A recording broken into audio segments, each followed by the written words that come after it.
नमस्कार. तुम्हा सर्वांचं माझ्या या यूट्यूब चॅनलवर खूप खूप स्वागत. आज आपण प्रॉन्सची बिर्याणी कशी बनवायची ते पाहणार आहोत. ही बिर्याणी चवीला तर खूप छान लागते, पण बनवायला ही अगदी सोपी आहे. चला तर मग सुरू करूया. पण त्याआधी जर तुम्ही माझ्या चॅनलला सबस्क्राईब केलं नसेल तर सबस्क्राईब करायला विसरू नका. आता सर्वात आधी तर इथे प्रॉन्स छान स्वच्छ धुवून घ्यायचे आहेत आणि साफ करून घ्यायचे आहेत. त्यानंतर त्यात हळद आणि मीठ टाकायचं आहे. आता हे अगदी हलक्या हाताने व्यवस्थित मिक्स करून घ्यायचं आहे. आता यानंतर यात लिंबूचा रस पिळायचा आहे. आता लिंबूचा रस टाकल्यानंतर हलक्या हाताने मिक्स करून अर्धा तास हे मॅरिनेशनसाठी ठेवून द्यायचं आहे. आता यानंतर मी गॅसवर एक कढई ठेवलेली आहे. त्यात तेल गरम करायला ठेवायचं आहे. आता यात आपण उभा चिरलेला कांदा आणि बटाटा तळून घेणार आहोत. आता सर्वात आधी तर मी उभा चिरलेला बटाटा यात तळून घेणार आहे. आता साधारण बटाट्याला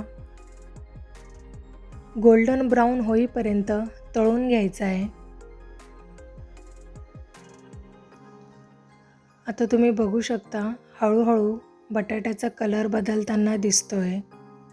आता इथे बऱ्यापैकी कलर बदललेला आहे. हे अजून आपण 1 ते 2 मिनटं तळून घेऊया. आता इथे बटाटा छान गोल्डन ब्राऊन तळून झालेला आहे. आता तो एका प्लेटमध्ये काढून घ्यायचा आहे. आता यानंतर यात उभा चिरलेला कांदाही त्याच प्रकारे तळून घ्यायचा आहे. आता कांदाही छान व्यवस्थित परतवून तुम्ही बघू शकता छान तळून झालेला आहे. आता तोही तळून साईडला ठेवून द्यायचा आहे. आता यानंतर मी गॅसवर एक कढई ठेवलेली आहे. त्यात अंदाजे पाणी ठेवलेलं आहे. आता त्यात तेल टाकायचं आहे. त्यानंतर खडे मसाले टाकायचे. आता यात मी सर्वात आधी तमालपत्र घेतलं आहे, दालचिनीचा तुकडा, लवंग, स्टार फूल, वेलची आणि काळी मिरी टाकलेली आहे. यानंतर यात थोडंसं मीठ टाकायचं आहे. आता या पाण्याला छान उकळी येऊ द्यायची आहे.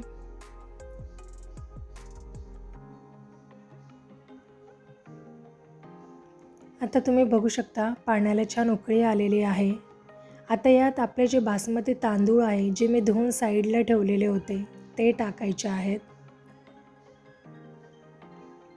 आता हे छान व्यवस्थित मिक्स करून घ्यायचं आहे. आता हे साधारण 70 ते 80% फक्त शिजवून बाजूला ठेवायचं आहे. आता यानंतर मी गॅसवर कुकर ठेवलेला आहे.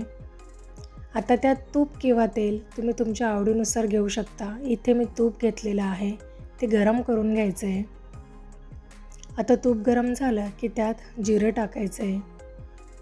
आता जिरं छान तडतडलं की त्यात चिरलेला कांदा घालायचा आहे. आता मी इथे उभा चिरलेला कांदा घेतलेला आहे. तो आता छान व्यवस्थित तेलमध्ये परतवून घ्यायचा आहे. आता यानंतर उभी चिरलेली हिरवी मिरची टाकायची आहे. आता हे छान परतवून झालं की यात आलं लसूणची पेस्ट टाकायची आहे. आता ही पेस्ट ही तेलात परतवून घ्यायची आहे.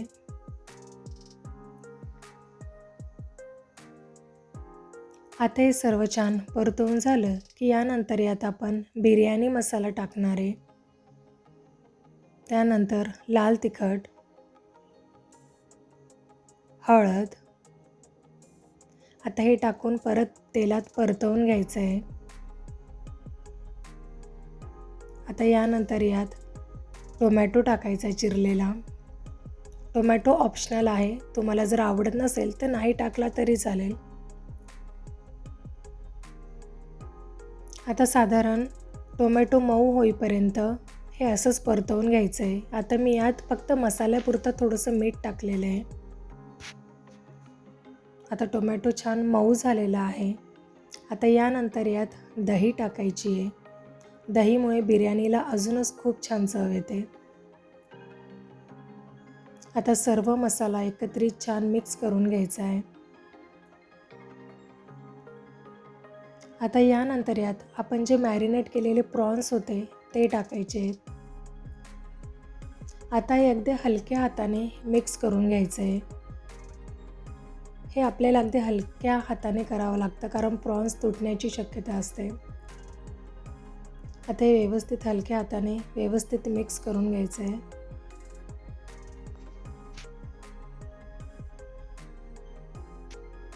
आता हे सर्व 1 ते 2 मिनटं झाकून ठेवायचं आहे. आता तुम्ही बघू शकता दहीमुळे मसाल्याला छान पाणी सुटलेलं आहे. आता गॅस बंद करायचा आहे आणि कुकर खाली उतरवून घेतला आहे मी. आता यानंतर आपण यात लेयर देणार आहोत. आता आपण जो शिजवून ठेवलेला भात होता तो भात घ्यायचा आहे. आता अशा प्रकारे तो व्यवस्थित पसरवून घ्यायचा आहे. आता भात टाकल्यानंतर त्यावर आपण जे तळून ठेवलेला कांदा होता तो कांदा घालायचा आहे. यानंतर बटाट्याचे तुकडे, थोडेसे पुदिन्याचे पानं आणि बारीक चिरलेली कोथिंबीर.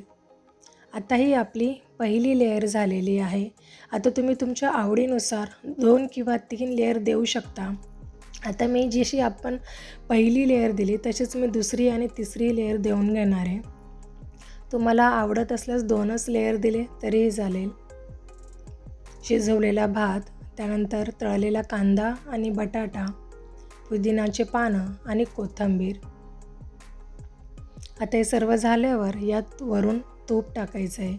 आता हे डायरेक्ट गॅसवर न ठेवता आधी तवा गरम करून त्यावर कुकर ठेवलेला आहे आणि आपण साधारण वाफ येऊ देणार आहोत 5 ते 10 मिनटं.